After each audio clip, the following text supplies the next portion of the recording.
હાલો friends, આજે આપણે બનાવીશું સૂજીમાંથી ઢોસાની રેસીપી.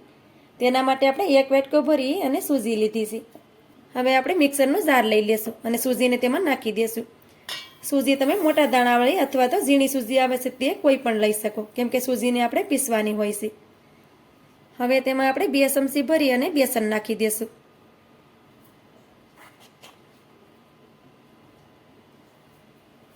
બે ચમચી ભરી આપણે ચોખાનો લોટ નાખી દઈશું. તમારી પાસે ચોખાનો લોટ ના હોય તો તમે ઘઉંનો લોટ પણ નાખી શકો. હવે તેમાં આપણે અડધી ચમચી જેટલી ખાંડ નાખી દઈશું. ખાંડ નાખવાથી ઢોસાનો કલર છે તે એકદમ સરસ આવશે. સ્વાદ પ્રમાણે આપણે મીઠું નાખી દઈએ.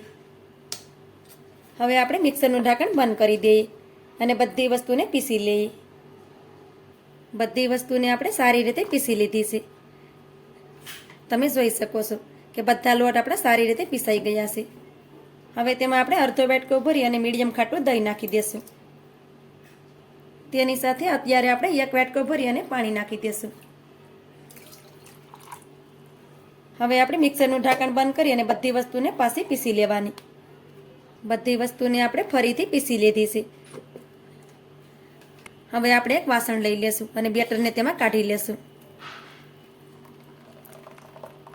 હવે આપણે મિક્સરમાં પણ અડધા વાટકા જેટલું પાણી નાખી દઈશું. મિક્સરને સારી રીતે આ રીતે ધોઈ લેવાનું અને બેટર છે તે બધું આપણે કડાઈમાં નાખી દેવાનું. પહેલાં આપણે તેમાં અડધો વાટકો દહીં અને 1 વાટકો પાણી નાખ્યું હતું. અત્યારે આપણે અડધો વાટકો પાણી ફરીથી નાખ્યું છે. હવે આપણે બેટરને સારી રીતે મિક્સ કરી દઈએ.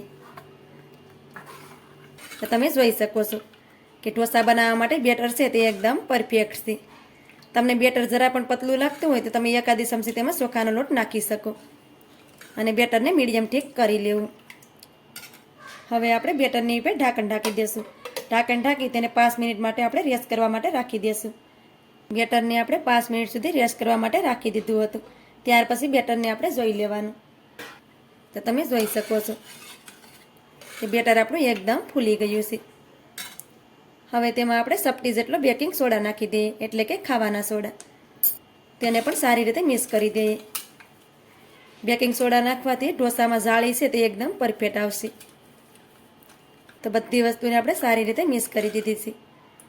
તો ઢોસા બનાવવા માટે બેટર આપણું એકદમ પરફેક્ટ છે. હવે આપણે ઢોસા બનાવી લેશું.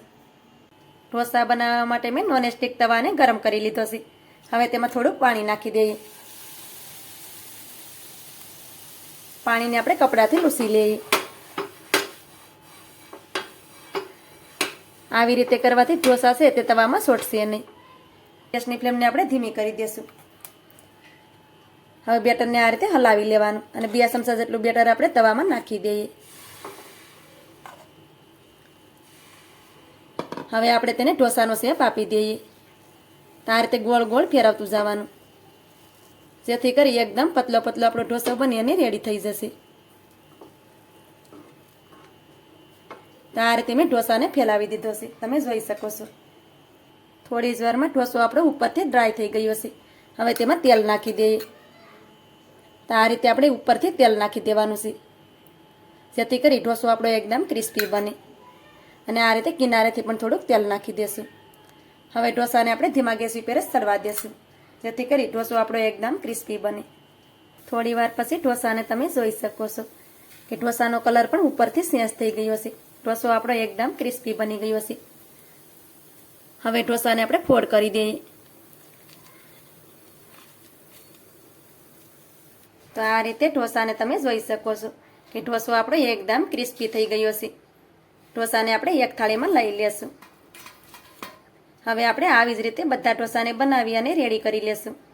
આ રીતે મેં બધા ઢોસાને બનાવી અને રેડી કરી લીધા છે. ઢોસાને તમે જોઈ શકો છો કે ઢોસા આપણા એકદમ ક્રિસ્પી બન્યા છે. તો આ રીતે ઢોસા તમે પણ ચોક્કસથી બનાવજો.